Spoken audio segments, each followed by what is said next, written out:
Hello，大家好，我係 Edgar。今日咧就同大家分享一下咧，就喺日本住屋嘅一啲小知識嘅。咁如果你係住喺一啲嘅mansion 啊或者 apartment 嘅話咧，咁啊大廈嗰個嘅 entrance 咧個門口咧就會有一個 auto lock 嘅 system 嘅。咁呢個 auto lock system 咧就會同喺香港嘅一啲嘅密碼系統咧又唔一樣嘅。因為一般嚟講咧，日本嘅 auto lock 嘅 system 咧就係唔可以用密碼去撳入去嘅。咁通常咧都係需要用個鎖匙啦，咁去開門嘅。咁如果係一啲比較新嘅物業嘅話咧，其實佢嗰個 system 咧會更加好嘅喎。例如就係話，如果係有去做網購嘅，會有人寄啲嘢過嚟俾你嘅，或者係運輸送啲嘢過嚟俾你嘅一啲嘅物品嘅話咧，咁如果你本身唔喺屋企嘅話咧，而大廈本身有呢啲嘅集配 box 咧，咁就可以收喺呢個集配 box 裏邊咧，咁去收呢啲嘅物件嘅。咁但係有陣時就係話，咁如果佢擺喺個集配 box 裏邊咧，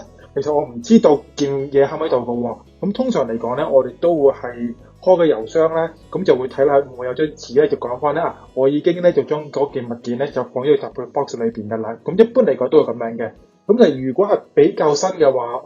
嘅物業咧，咁佢除咗就係會有呢張紙仔之外咧，亦都係會喺個 system 裏邊咧就會提你嘅。咁無論係你喺出邊翻嚟又好啦，定還是頭先喺屋企可能有啲事唔得閒，又差撳個鐘咧，你又係冇聽到啦，冇回應啦，點都好。咁佢喺個 system 裏邊嘅話咧，都會着個燈咧，會顯示翻俾你知。又或者係喺你個大廈出邊，我翻屋企嘅時間咧，去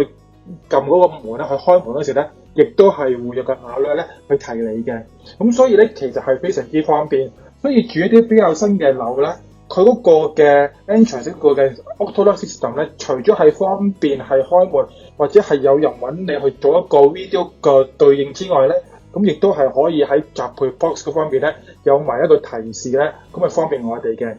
好啦，咁今日咧就介紹到嚟呢度啦，我哋下次再見啦，拜拜。